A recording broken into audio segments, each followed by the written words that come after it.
ಕಾಶಿಯಲ್ಲಿ ನಮೋ ಕಹಳೆ ಕೆಲವೇ ಹೊತ್ತಿನಲ್ಲಿ ಪ್ರಧಾನಿ ನರೇಂದ್ರ ಮೋದಿ ವಾರಣಾಸಿಗೆ ಬಂದಿಳಿಯಲಿದ್ದಾರೆ ಅಂತಕ್ಕಂಥ ಮಾಹಿತಿ ಬರ್ತಾ ಇದೆ. ಅದಾದ ಬಳಿಕ ಪ್ರಧಾನಿ ಮೋದಿ ಅವರ ಬೃಹತ್ ರೋಡ್ ಶೋ ಗಂಗಾರತಿಯಿಂದ ಇವತ್ತು ಗಂಗಾರತಿ ಕಾರ್ಯಕ್ರಮದ ಕೊನೆಗೆ ಗಂಗಾರತಿ ಕಾರ್ಯಕ್ರಮ ಕೂಡ ನಿಗದಿಯಾಗಿದೆ.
राम जी के रोल में और श्री नरेंद्र मोदी जी के स्वागत। श्री राम के रोल में है, राम मंदिर अभी नहीं बना है।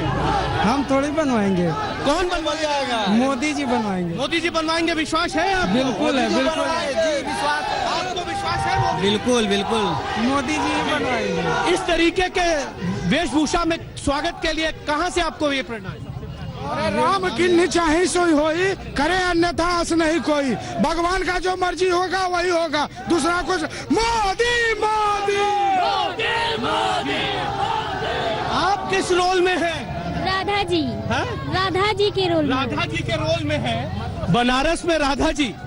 जी हाँ, बनारस। आप मोदी जी के समर्थन में आई हैं? जी हाँ। ಕಾಶಿ ವಿಶ್ವನಾಥನ ಸನ್ನಿಧಿಯಲ್ಲಿ ನರೇಂದ್ರ ಮೋದಿ ಅವರು ಇನ್ನೇನು ಕೆಲವೇ ಕ್ಷಣದಲ್ಲಿ ಕಾರ್ಯಕ್ರಮ ಆರಂಭ ಆಗುತ್ತೆ. ಕಾಶಿ ವಿಶ್ವನಾಥನ ದೇವಸ್ಥಾನದಲ್ಲಿ ವಿಶೇಷ ಪೂಜೆಯನ್ನು ಸಲ್ಲಿಸಿ ನಂತರ ಬನಾರಸ್ ಹಿಂದೂ ವಿಶ್ವವಿದ್ಯಾಲಯದ ಲಂಕಾ ಗೇಟ್ ಬಳಿ ಪಂಡಿತ್ ಮದನ್ ಮೋಹನ್ ಮಾಳ್ವೀಯ ಮಾಲಾರ್ಪಣೆಯನ್ನು ಮಾಡ್ತಾರೆ. ವಾರಣಾಸಿಯ ರೋಡ್ ಶೋಗೂ ಮುನ್ನ ಪ್ರಧಾನಿ ನರೇಂದ್ರ ಮೋದಿ ಅವರು ಟ್ವೀಟ್ ಮಾಡಿದ್ದಾರೆ, ವಾರಣಾಸಿಯ ಸಹೋದರ ಸಹೋದರಿಯರೊಂದಿಗೆ ಮಾತನಾಡುವ ಅವಕಾಶ ಸಿಕ್ಕಿದೆ. ಇದೊಂದು ಅಪರೂಪದ ಕ್ಷಣ ಅಂತ, ಅಂದರೆ ತಾವು ವಾರಣಾಸಿಗೆ ಬರ್ತಾ ಇರತಕ್ಕಂಥದ್ದು ಬಹಳ ಖುಷಿಯಾಗಿದೆ ಅನ್ನೋ ಅರ್ಥದಲ್ಲಿ ಪ್ರಧಾನಿ ನರೇಂದ್ರ ಮೋದಿ ಅವರು ಟ್ವೀಟ್ ಮುಖಾಂತರ ಅಲ್ಲಿನ ಜನರಿಗೆ ತಮ್ಮ ಧನ್ಯವಾದವನ್ನು ಅರ್ಪಿಸಿದ್ದಾರೆ. ಜೊತೆಗೆ ವಾರಣಾಸಿಯ ಸಹೋದರ ಸಹೋದರಿಯರೊಂದಿಗೆ ಮಾತನಾಡುವ ಅವಕಾಶ ಸಿಕ್ಕಿದೆ, ಇದಕ್ಕಿಂತ ಅದೃಷ್ಟ ಏನು ಬೇಕು ಅನ್ನೋ ರೀತಿಯಲ್ಲಿ ಟ್ವೀಟ್ ಮಾಡಿದ್ದಾರೆ. ಪ್ರಧಾನಿ ಮೋದಿ ಅವರು ಬರೋದಕ್ಕೂ ಮುನ್ನ ಈ ರೀತಿ ಟ್ವೀಟ್ ಮಾಡಿದ್ದಾರೆ. ಈ ಬಗ್ಗೆ ಮತ್ತಷ್ಟು ಮಾಹಿತಿಯನ್ನು ಪಡೆಯೋಣ ನನ್ನ ಕೊಲೀಗ್ ಶಬ್ಬೀರ್ ಅವರಿಂದ. ಶಬ್ಬೀರ್, ಬೆಳಗ್ಗೆ 8 ಗಂಟೆಯಿಂದಲೂ ಕೂಡ ಮೋದಿ ಅವರ ರೋಡ್ ಶೋನಲ್ಲಿ ಪಾಲ್ಗೊಳ್ಳೋದಕ್ಕೆ ಜನ ಸಾಕಷ್ಟು ಸಂಖ್ಯೆಯಲ್ಲಿ ಕಾಯ್ತಾ ಇದ್ರು, ಈಗಲೂ ಜಾಸ್ತಿ ಆಗಿದೆ. ಸೊ ಜನ ಇನ್ನೂ ಕೂಡ ಅದೇ ರೀತಿಯ ಉತ್ಸಾಹದಲ್ಲಿದ್ದಾರಾ, ಹೇಗೆ? ಖಂಡಿತವಾಗ್ಲೂ ಈಗಾಗಲೇ ಒಂದೂವರೆ ಗಂಟೆ ತಡ ಆಗ್ತಾ ಬಂತು ಅರವಿಂದ್, ಆದ್ರೆ ಯಾವುದೇ ರೀತಿಯಾದಂತ ಉತ್ಸಾಹ ಕುಂದಿಲ್ಲ, ಅದೇ ಉತ್ಸಾಹದಲ್ಲಿದ್ದಾರೆ. ನಾನೀಗ ದೃಶ್ಯಾವಳಿಗಳಲ್ಲೂ ಕೂಡ ತೋರಿಸ್ತೀನಿ ಯಾವ ರೀತಿಯಾದಂತ ವಾತಾವರಣ ಈಗ ಸದ್ಯಕ್ಕೆ ವಾರಣಾಸಿಯಲ್ಲಿ ಇದೆ ಅನ್ನೋದನ್ನ ನಾವು ಗಮನಿಸಬಹುದು. ಎಲ್ಲೆಡೆ ಬಿಜೆಪಿಯ ಬಾವುಟಗಳನ್ನ ಇಟ್ಕೊಂಡು ಕಾರ್ಯಕರ್ತರು ಓಡಾಡ್ತಿರುವಂತದನ್ನ ನಾವು ನೋಡಬಹುದು. ನಾನೀಗ ಲಂಕಾ ಘಾಟ್ ಮುಖ್ಯ ರಸ್ತೆಯಲ್ಲಿ ಇರುವಂತದ್ದು, ಲಂಕಾ ಘಾಟ್ ನ ಮುಖ್ಯ ಸರ್ಕಲ್ ಏನಿದೆ ಆ ಸರ್ಕಲ್ ನಲ್ಲಿ ಇರುವಂತದ್ದು ಬನಾರಸ್ ವಿಶ್ವವಿದ್ಯಾಲಯದ ನೆಕ್ಸ್ಟ್ ಸ್ಟಾಪ್ ಇದು. ಅಂದ್ರೆ ಪ್ರಧಾನಿ ನರೇಂದ್ರ ಮೋದಿ ಅವರು ರೋಡ್ ಶೋ ಬನಾರಸ್ ವಿಶ್ವವಿದ್ಯಾಲಯದಿಂದ ಆರಂಭ ಮಾಡಿದ್ರೆ ನೆಕ್ಸ್ಟ್ ಬರುವಂತದ್ದು ಇಲ್ಲಿಗೆ ಬಂದು ಕನೆಕ್ಟ್ ಆಗುತ್ತೆ. ಅಂದ್ರೆ ಬನಾರಸ್ ವಿಶ್ವವಿದ್ಯಾಲಯದಿಂದ ಹಿಡಿದು ಏನ್ ಲಂಕಾ ಘಾಟ್ ಸೇರಿ ಮತ್ತೆ ಮುಂದೆ ಸಾಕಷ್ಟು ದೊಡ್ಡ ಪ್ರಮಾಣದಲ್ಲಿ ಈಗಾಗಲೇ ಕಾರ್ಯಕರ್ತರು ಜಮಾವಣೆ ಆಗಿರುವಂತದ್ದು. ಸುಮಾರು 5-6 ಕಿಲೋಮೀಟರ್ ಈಗಾಗಲೇ ಕಾರ್ಯಕರ್ತರು ಏನು ಇರುವಂತದ್ದನ್ನ ನಾವು ನೋಡಬಹುದು. ರಸ್ತೆ ಇಕ್ಕೆಲೆಗಳಲ್ಲೂ ಕೂಡ ಈಗಾಗಲೇ ಸಾಕಷ್ಟು ಜನರು ನಿಂತಿರುವಂತದನ್ನ ಕೂಡ ನಾವು ಗಮನಿಸಬಹುದು. ಮಹಿಳೆಯರು, ಪುರುಷರು, ಸಾಕಷ್ಟು ಯುವಕರು ಸಾಕಷ್ಟು ಉತ್ಸಾಹದಲ್ಲಿದ್ದಾರೆ. ಅವರು ಕೂಡ ಸಾಕಷ್ಟು ದೊಡ್ಡ ಪ್ರಮಾಣದಲ್ಲಿ ಜನರು ಬರ್ತಾ ಇರುವಂತದನ್ನ ಗಮನಿಸಬಹುದು. ಕೇಸರಿಯ ಬಾವುಟಗಳನ್ನ, ಕೇಸರಿಯ ಶಾಲ್ಗಳನ್ನ, ಬಿಜೆಪಿ ಧ್ವಜಗಳನ್ನ ಹಿಡಿದು ಎಲ್ಲರೇ ಓಡಾಡ್ತಿರುವಂತದನ್ನ ನಾವು ದೃಶ್ಯಾವಳಿಗಳಲ್ಲಿ ಗಮನಿಸಬಹುದು. ಯಾವುದೇ ರೀತಿಯಾದಂತಹ ಉತ್ಸಾಹ ಇದುವರೆಗೂ ಕೂಡ ಕುಂದದೇ ಇರುವಂತದನ್ನ ನಾವು ಗಮನಿಸಬಹುದು. ಅರವಿಂದ್, ಇಲ್ಲೊಬ್ರು ಮಹಿಳೆ ಮಾತನಾಡ್ಲಿಕ್ಕೆ ಇಚ್ಛೆ ಪಡ್ತಿದ್ದಾರೆ, ಅವ್ರು ಏನ್ ಮಾತಾಡ್ತಾರೆ ಅನ್ನೋದನ್ನು ಕೂಡ ನಾನು ಮಾತಾಡಿಸ್ಬಿಡ್ತೀನಿ. हाँ भैया, हम लोग बहुत खुश है, नरेंद्र मोदी जी आ रहे हैं। मन कर रहा है कि हमारे 10 हाथ होते, हमने 10 हाथ से उनको वोट देते। हाँ, मोदी जी जैसा आज तक कोई न हुआ और नहीं होगा। हम चाहते हैं कि वो हमेशा हमेशा के लिए प्रधानमंत्री हो। हाँ, हमारे देश का सौभाग्य है ये कि हमें मोदी जी जैसा नेता मिला है। अब फर्स्ट वोट कर रहे हैं? यस। फर्स्ट टाइम वोट कर रहे हैं? नहीं, मैं पहले कर चुकी हूँ। किसके लिए मोदी को आप सपोर्ट करते हैं? किसके लिए? अपने देशभक्ति के लिए। और बनारस में कितने विकास हुए पिछले 5 साल में तुमने देखा? बहुत बहुत ज्यादा विकास हुआ है, बहुत ज्यादा विकास हुआ है। क्या नहीं हुआ है? सड़कें इतनी साफ सुथरी हो गई, हम लोग के डोर टू डोर कूड़ा उठाने वाले आने लगे, साफ सफाई हो गई। घाट जैसे देखने को लगता था कि कितना गंदा है। लाइट इतनी अच्छी, ये झालर की तरह लटकता रहता था हमेशा तार बिजली का, वो सब कुछ देखिए कितना सुंदर हो गया है। मोदी जी ने जो किया है वो कभी न कोई किया है न कोई करेगा। बस बनारस जो है बहुत ही प्राचीन नगरी है, लेकिन मोदी जी के आने के बाद जो है विश्व में बनारस का जो नाम हुआ है उसके लिए हम अपने आप को गौरवान्वित महसूस करते हैं। और मोदी जी का बहुत बहुत शुक्रिया जो उन्होंने बनारस को चुना। और हम लोगों का ये परम कर्तव्य है कि इस बार उनको पूरे विश्व में सबसे अधिक वोटों से हम लोग बनारस से जितवाएं और अपना कर्तव्य हम लोग पालन करें। कहाँ से आए हैं? मैं यहाँ सुंदरपुर से आई हूँ। वहाँ हम लोग जब आते हैं मोदी जी तब हम लोग मिलने जाते, देखने जाते हैं। वो कृष्ण का अवतार बनारस के लिए बनकर आए हैं। हर हर मोदी। हम लोग का सौभाग्य है कि वो सांसद और प्रधानमंत्री बनारस से। ನೋಡಬಹುದು ಯಾವ ರೀತಿಯಾದಂತ ಉತ್ಸಾಹ ಇದೆ ಅಂತ ನಾವು ನೋಡಬಹುದು. ಇದುವರೆಗೂ ಕೂಡ ಸಾಕಷ್ಟು ಹೊತ್ತಿನಿಂದ ಬಂದು ಕಾಯ್ತಾ ಕುಳಿತಿದ್ದಾರೆ. ಅವರನ್ನ ನೋಡ್ಬೇಕು ಅನ್ನೋದು ಅವ್ರದ್ದು ಒಂದೇ ಉದ್ದೇಶ. ಮೋದಿ ಪರ ಘೋಷಣೆಗಳನ್ನ ಕೂಗ್ತಾ ಇರುವಂತದನ್ನ ಕೂಡ ನಾವು ದೃಶ್ಯಾವಳಿಗಳಲ್ಲಿ ನೋಡಬಹುದು. ಈಗಾಗಲೇ ಅವರು ಮಧ್ಯಾಹ್ನ 1 ಗಂಟೆಯಿಂದಲೇ ಇಲ್ಲಿ ಕಾಯ್ತಾ ಇರುವಂತದ್ದು. ಕೆಲವೊಂದಿಷ್ಟು ಕಾರ್ಯಕರ್ತರು ಬನಾರಸ್ ವಿಶ್ವವಿದ್ಯಾಲಯದ ಮುಂದೆ 6 ಗಂಟೆಯಿಂದಲೇ ಕಾಯ್ತಿದ್ದಾರೆ. ಒಮ್ಮೆ ಮೋದಿ ಅವರನ್ನ ನೋಡ್ಬೇಕು ಅನ್ನೋ ನಿಟ್ಟಿನಲ್ಲಿ ಈಗಾಗಲೇ ಸಾಕಷ್ಟು ಕಾರ್ಯಕರ್ತರು ಉತ್ಸುಕದಲ್ಲಿ ಇರುವಂತದ್ದು. ಅರವಿಂದ್.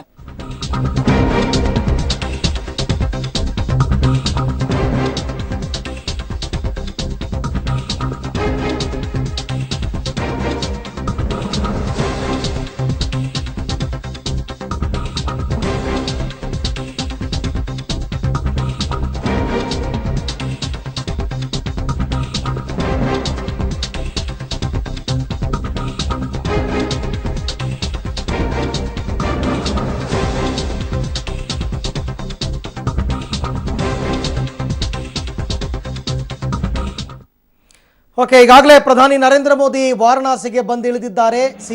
ಯುಪಿ ಸಿಎಂ ಯೋಗಿ ಆದಿತ್ಯನಾಥ್ ಮೋದಿ ಅವರನ್ನು ಈಗಾಗಲೇ ಸ್ವಾಗತ ಕೋರಿದ್ದಾರೆ. ಸೊ ಇನ್ನೇನು ಕೆಲವೇ ಕ್ಷಣದಲ್ಲಿ ಪಂಡಿತ್ ಮದನ್ ಮೋಹನ್ ಮಾಳವಿಯ ಪುತ್ಥಳಿಗೆ ಮಾಲಾರ್ಪಣೆಯನ್ನು ಮಾಡುವ ಮುಖಾಂತರ ಬೃಹತ್ ರೋಡ್ ಶೋಗೆ ಚಾಲನೆಯನ್ನು ಕೊಡ್ತಾರೆ ಪ್ರಧಾನಿ ಮೋದಿ ಅವರು ಆಗಮಿಸುವುದು ತಡವಾಗ್ತಾ ಇದೆ ಅಂತ ಹೇಳಲಾಗ್ತಾ ಇತ್ತು. ಆದರೆ ಈಗ ಬಂದಿರತಕ್ಕಂಥ ಮಾಹಿತಿಯ ಪ್ರಕಾರ ಕಾಶಿ ವಿಶ್ವನಾಥನ ನಾಡಿಗೆ ಮೋದಿ ಆಗಮಿಸಿದ್ದಾರೆ.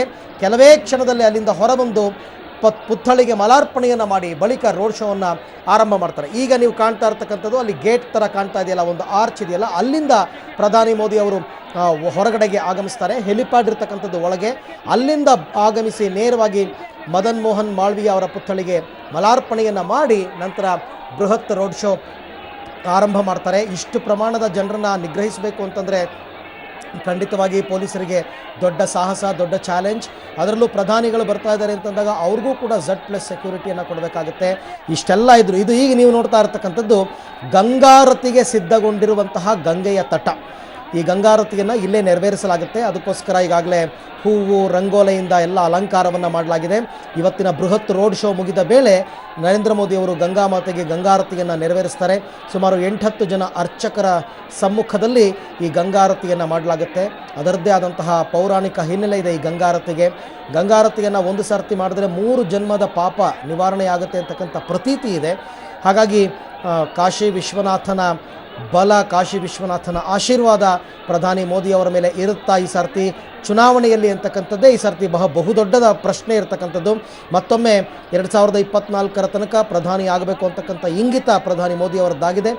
ಅದಕ್ಕೋಸ್ಕರ ದೇವರಲ್ಲಿ ಬೇಡಿಕೆಯನ್ನು ಇಟ್ಟಿದ್ದಾಗಿದೆ. ನೋಡಬೇಕು, ಅಲ್ಲಿನ ಮಾತನಾಡಿಸ್ತಾ ಇರ್ತಕ್ಕಂಥ ಜನರೆಲ್ಲರೂ ಕೂಡ ಸಹಜವಾಗೇ BJP ಸಪೋರ್ಟರ್ಸ್. BJPಗೋಸ್ಕರನೇ, ಪಕ್ಷಕ್ಕೋಸ್ಕರನೇ, ಮೋದಿಗೋಸ್ಕರನೇ ಬಂದಿರತಕ್ಕಂಥವ್ರು. ಹಾಗಾಗಿ ಅವರೆಲ್ಲರೂ ಕೂಡ ಈ ಬಾರಿ ನಾವು ಮೋದಿಗೆ ಓಟ್ ಹಾಕ್ತೀವಿ. ಬಟ್ ಇಷ್ಟೂ ಪ್ರಮಾಣದಲ್ಲಿ ಬಂದಿರತಕ್ಕಂಥವ್ರೆಲ್ಲರೂ ಕೂಡ ವಾರಣಾಸಿ ಲೋಕಸಭಾ ಕ್ಷೇತ್ರದ ಮತದಾರರೇ ಆಗಿದ್ದಲ್ಲಿ ಖಂಡಿತವಾಗಿ ನರೇಂದ್ರ ಮೋದಿ ಅವರು ಕಳೆದ ಬಾರಿ ಚುನಾವಣೆಯಲ್ಲೇ 5,80,000 ಓಟ್ಗಳನ್ನು ಪಡ್ಕೊಂಡಿದ್ರು. ಈ ಸರ್ತಿ ಅದು ಇನ್ನೂ ಜಾಸ್ತಿ ಆಗುತ್ತೆ. ಯಾಕೆಂತಂದರೆ ಪ್ರತಿಸ್ಪರ್ಧಿಗಳಿಲ್ಲ. ಕಳೆದ ಸರ್ತಿ ಅರವಿಂದ್ ಕೇಜ್ರಿವಾಲ್ ಇವರ ವಿರುದ್ಧ ಸ್ಪರ್ಧೆ ಮಾಡಿದರು. ಅವರೊಂದು 2 ಲಕ್ಷ 2.5 ಲಕ್ಷ ಓಟನ್ನು ಪಡ್ಕೊಂಡಿದ್ದರು. ಈಗ ಸ್ಪರ್ಧೆ ಮಾಡ್ತಾ ಇರತಕ್ಕಂಥ ಅಜಯ್ ರೈ 75,000 ಓಟನ್ನು ಪಡ್ಕೊಂಡಿದ್ದರು. ಬಟ್ ಈ ಸರ್ತಿ ಮೋದಿ ಅವರಿಗೆ ಪ್ರತಿಸ್ಪರ್ಧಿಗಳೇ ಇಲ್ಲ, ಅಂದರೆ ಸಮಬಲರೇ ಇಲ್ಲ ಅಂತ ಮಾತುಗಳು ಕೂಡ ಆಡ್ತಾ ಇದ್ದಾರೆ. ನೋಡಬೇಕು, ಅಲ್ಲಿನ ಜನ ವಿಕಾಸ್ ವಿಕಾಸ್ ವಿಕಾಸ್ ಅಂತ ಹೇಳ್ತಾ ಇದ್ದಾರೆ. ಸೊ ವಿಕಾಸ ನಿಜಕ್ಕೂ ಕೂಡ ಆಗಿದ್ದರೆ ಖಂಡಿತವಾಗಿ ಮೋದಿ ಅವರ ಕೈ ಬಿಡಲ್ಲ. ಬಟ್ ಪ್ರಧಾನಿಯಾಗಿ ಅವರು ಕ್ಷೇತ್ರವನ್ನು ಮರೆತಿದ್ರೆ ಜನ ತಕ್ಕ ಪಾಠವನ್ನು ಕಲಿಸ್ತಾರೆ. ಮೋದಿ ಅವರು ಇವತ್ತು ಮತ್ತು ನಾಳೆ 2 ದಿನ ವಾರಣಾಸಿಯಲ್ಲೇ ಇರ್ತಾರೆ. ನಾಳೆಯೂ ಕೂಡ ಕಾಶಿಯ ಗಲ್ಲಿಗಳಲ್ಲಿ ರೋಡ್ಗಳಲ್ಲಿ ಅವರು ರೋಡ್ ಶೋ ಮಾಡ್ತಾರೆ. ಮೋದಿ ಅವರ ಜೊತೆಯಲ್ಲಿ BJP ರಾಷ್ಟ್ರಾಧ್ಯಕ್ಷ ಅಮಿತ್ ಶಾ ಅವರು ಕೂಡ ಪಾಲ್ಗೊಳ್ತಾ ಇದ್ದಾರೆ. ಜೊತೆಗೆ ಕೆಲವು ಕೇಂದ್ರ ಸಚಿವರುಗಳು ಕೂಡ ಮೋದಿ ಅವರಿಗೆ ಸಾಥ್ ಕೊಡ್ತಾರೆ. ಅದರಲ್ಲೂ ಪ್ರಮುಖವಾಗಿ ಉತ್ತರ ಪ್ರದೇಶ ಭಾಗದ ಸಚಿವರುಗಳು ಕೂಡ ಸಾಥ್ ಕೊಡ್ತಾರೆ ಅಂತಕ್ಕಂಥ ಮಾತಿದೆ. ಒಟ್ಟು 7 ಕಿಲೋಮೀಟರ್ ತನಕ ಇವತ್ತು ರೋಡ್ ಶೋ ನಡಿಬೇಕು. 7 ಕಿಲೋಮೀಟರ್ ರೋಡ್ ಶೋ ಇವತ್ತು ಮಾಡ್ತಾರಾ ಅಥವಾ ಸ್ವಲ್ಪ ಅದನ್ನು ತುಂಡರಿಸಿ ಗಂಗಾರತಿಗೆ ಅಂತ ತೆರಳ್ತಾರ ನೋಡಬೇಕು. ಯಾಕೆಂದರೆ ಈಗಾಗಲೇ 1.25 ಗಂಟೆ 1.25 ಗಂಟೆ ಲೇಟ್ ಆಗಿಬಿಟ್ಟಿದೆ. ರೋಡ್ ಶೋ 3 ಗಂಟೆಗೆ ಆರಂಭ ಆಗಬೇಕಾಗಿತ್ತು, ಈಗ 4:45 ಆಗ್ತಾ ಬಂತು. ಹಾಗಾಗಿ 7 ಕಿಲೋಮೀಟರ್ ಅಥವಾ ಸ್ವಲ್ಪ ಫಾಸ್ಟಾಗಿ ಹೋಗೋದಾದರೆ 7 ಕಿಲೋಮೀಟರ್ ಅವರು ಮಾಡ್ಬೋದು. ಅದೇನೋ 150 ಕಡೆ ಮೋದಿ ಅವರಿಗೆ ಸ್ವಾಗತವನ್ನು ಕೋರ್ತಾರಂತೆ, 220 ಕಡೆ ಪುಷ್ಪವೃಷ್ಟಿ ಮಾಡೋದಕ್ಕೆ ಎಲ್ಲ ಸಿದ್ಧತೆಗಳನ್ನು ಮಾಡ್ಕೊಂಡಿದ್ದಾರಂತೆ. ಮೋದಿ ಅವರು ಪಾಸ್ ಆಗ್ತಾ ಇದ್ದರೆ ಮೇಲ್ಗಡೆಯಿಂದ ಪುಷ್ಪವೃಷ್ಟಿಯನ್ನು ಮಾಡ್ತಕ್ಕಂಥದ್ದು ಸಹಜ. ನಾವು ಮಂಡ್ಯದಲ್ಲಿ ಅದನ್ನು ನೋಡಿದ್ದೀವಿ. ದರ್ಶನ್, ಯಶ್ ಅವರೆಲ್ಲ ಪ್ರಚಾರಕ್ಕೆ ಹೋಗ್ತಾ ಇದ್ದಾಗ ಇದೇ ರೀತಿ ಪುಷ್ಪವೃಷ್ಟಿಯನ್ನು ಮಾಡ್ತಾ ಇದ್ದಿದ್ದು. ಇನ್ನು ಪ್ರಧಾನಿಗೆ ಬಿಡ್ತಾರಾ, ಪ್ರಧಾನಿ ಅವ್ರಿಗೂ ಕೂಡ ಅದೇ ಮಟ್ಟದ ಅದಕ್ಕಿಂತಲೂ ಹೆಚ್ಚಿಗೆ ಪುಷ್ಪವೃಷ್ಟಿಗಳು ಆಗುತ್ತೆ. ಮದನ್ ಮೋಹನ್ ಮಾಳ್ವೀಯ ಅವರ ಪುತ್ಥಳಿಯನ್ನು ತಾವು ನೋಡ್ತಾ ಇದ್ದೀರಾ. ಬನಾರಸ್ ಹಿಂದೂ ವಿಶ್ವವಿದ್ಯಾಲಯದ ಆವರಣದಲ್ಲಿ ಇರತಕ್ಕಂಥ ಪುತ್ಥಳಿ ಇದು. ಇಲ್ಲಿಗೆ ಮಾಲಾರ್ಪಣೆಯನ್ನು ಮಾಡೋದಕ್ಕೆ ಅಂತ ಪ್ರಧಾನಿ ಅವರು ಬರ್ತಾ ಇದ್ದಾರೆ. ಈಗಾಗಲೇ ಅವರು ಬಂದು ಲ್ಯಾಂಡ್ ಆಗಿದ್ದಾರೆ ಕಾಶಿಯಲ್ಲಿ. ಅಲ್ಲಿಂದ ಅವರು ಇಲ್ಲಿಗೆ ಬಂದು ಪುಷ್ಪಾರ್ಚನೆಯನ್ನು ಮಾಡಿ ಮಾಲಾರ್ಪಣೆಯನ್ನು ಮಾಡಿ ನಂತರ ರೋಡ್ ಶೋ ಆರಂಭ ಆಗಬೇಕು. ವಾರಣಾಸಿಯಲ್ಲಿ ನರೇಂದ್ರ ಮೋದಿ ಅವರ ರಣಕಹಳೆ. ನಾಳೆ ನಾಮಪತ್ರ ಸಲ್ಲಿಕೆಗೂ ಮೊದಲು ಬೃಹತ್ ರೋಡ್ ಶೋ. ಬೆಳಗ್ಗೆ 10 ಗಂಟೆಗೆ ನಾಮಪತ್ರವನ್ನು ಸಲ್ಲಿಕೆ ಮಾಡ್ತಾರೆ ಪ್ರಧಾನಿಯವರು. ಅದಾದ ನಂತರವೂ ಕೂಡ ರೋಡ್ ಶೋ ಕಂಟಿನ್ಯೂ ಆಗುತ್ತೆ. ಕಾಶಿ ವಿಶ್ವನಾಥನ ಸನ್ನಿಧಿಯಲ್ಲಿ ಮೋದಿ ಅವರ ಬಲ ಪ್ರದರ್ಶನ ಮಾಡ್ತಾ ಇದ್ದಾರೆ.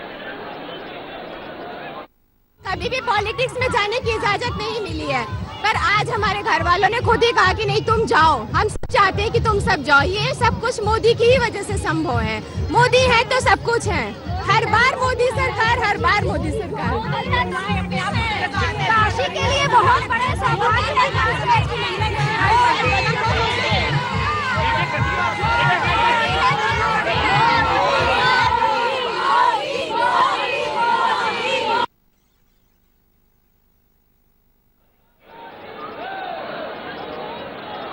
ಅಲ್ಲಿರ್ತಕ್ಕಂಥ ಕಾಶಿಯಲ್ಲಿ ಇರ್ತಕ್ಕಂಥ ಮಹಿಳೆಯರನ್ನು ಮಾತನಾಡಿಸುವಂತಹ ಪ್ರಯತ್ನವನ್ನು ಮಾಡ್ತಾಯಿದ್ರು ನನ್ನ ಕೊಲೀಗ್ ಶಬೀರ್. ಎಲ್ಲ ಮಾತನಾಡ್ತಾಯಿದ್ರು.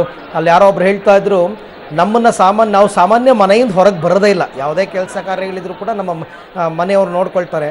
ಆದರೆ ಇವತ್ತು ನಮ್ಮ ಮನೆಯವರೇ ನೀನು ಹೋಗು ಅಂತ ಕಳಿಸಿದ್ದಾರೆ. ಇದೆಲ್ಲ ಸಾಧ್ಯವಾಗಿರೋದು ಮೋದಿಯಿಂದ. ಮೋದಿ ಇದ್ದರೆ ಎಲ್ಲವೂ. ಅವ್ರ ಮಾತಿನ ಅರ್ಥ ತಾತ್ಪರ್ಯ ನಾನು ಹೇಳ್ತಾ ಇರ್ತಕ್ಕಂಥದ್ದು. ಕೆಲವರು ಹೇಳ್ತಾರೆ ನಮ್ಮ ದೇಶದ ಪ್ರಧಾನಿಯಾಗಿ ಶಾಶ್ವತವಾಗಿ ಮೋದಿ ಅವರು ಇರಬೇಕು ಅಂತ ನಾವು ಆಸೆ ಪಡ್ತೀವಿ ಅಂತ. ಎಲ್ಲ ಅವರವರ ಪ್ರೀತಿ, ಅವರವರ ವಿಶ್ವಾಸ, ಅವರವರ ನಂಬಿಕೆ ಇರ್ಬೋದು, ಇಲ್ಲ ಅಂತಲ್ಲ. ಸೊ ಹಾಗಾಗಿ ಕೆಲವೇ ಕ್ಷಣದಲ್ಲಿ ಪ್ರಧಾನಿ ಮೋದಿ ಅವರು ಇಲ್ಲಿಗೆ ಬರ್ತಾ ಇದ್ದಾರೆ. ಪುಷ್ಪಾರ್ಚನೆಯನ್ನು ಮಾಡೋದಕ್ಕೆ ಮಹಿಳೆಯರೆಲ್ಲ ರೆಡಿಯಾಗಿದ್ದಾರೆ ನೋಡಿ. ಎಲ್ಲರೂ ಕೂಡ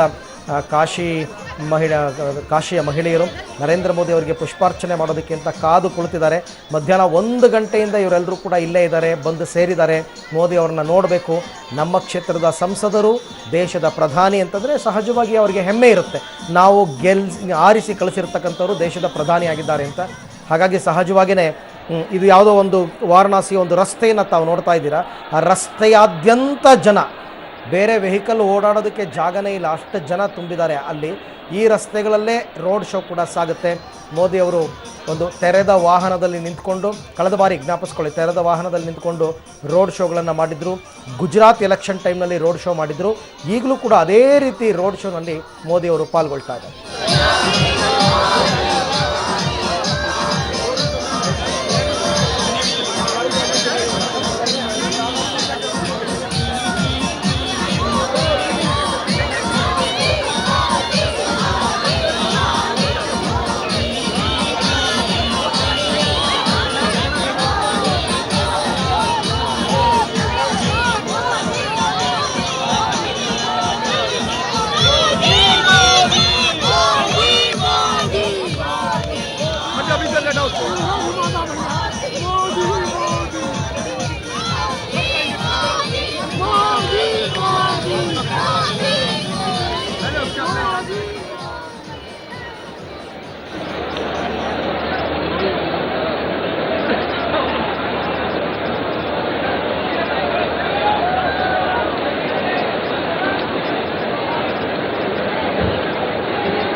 प्रियंका गांधी यहाँ से चुनाव लड़ सकती हैं।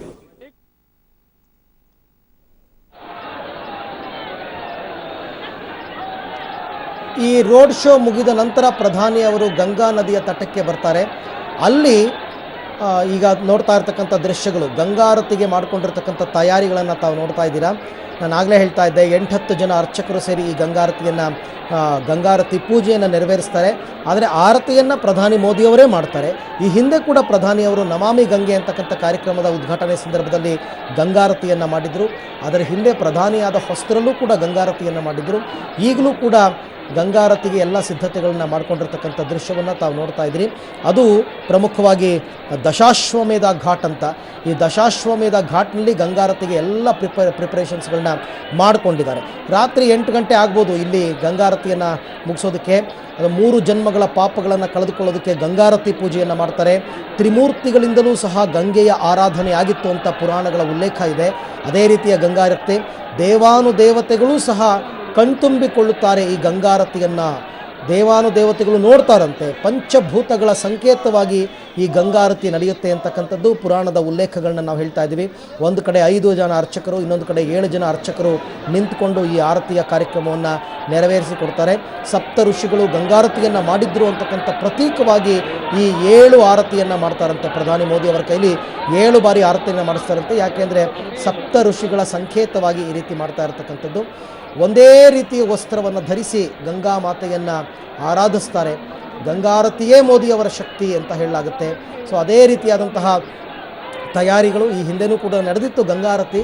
ಈಗಲೂ ಕೂಡ ಗಂಗಾರತಿಯನ್ನು ಕೈಗೊಳ್ತಾ ಇದ್ದಾರೆ ಪ್ರಧಾನಿ ಮೋದಿ ಅವರು. ನಾಳೆ ಅವರು ತಮ್ಮ ಉಮೇದುವಾರಿಕೆಯನ್ನು ಸಲ್ಲಿಸ್ತಾರೆ. ವಾರಣಾಸಿ ಲೋಕಸಭಾ ಕ್ಷೇತ್ರದಿಂದ ಬಿಜೆಪಿಯ ಅಭ್ಯರ್ಥಿಯಾಗಿ ಪ್ರಧಾನಿ ನರೇಂದ್ರ ಮೋದಿ ತಮ್ಮ ಉಮೇದುವಾರಿಕೆಯನ್ನು ಸಲ್ಲಿಸ್ತಾ ಇದ್ದಾರೆ. ಈ ಕ್ಷೇತ್ರದಿಂದ ಪುನರಾಯ್ಕೆಯನ್ನು ಬಯಸಿದ್ದಾರೆ. ಜನರು ಕೂಡ ಅಷ್ಟೇ ಪ್ರೀತಿ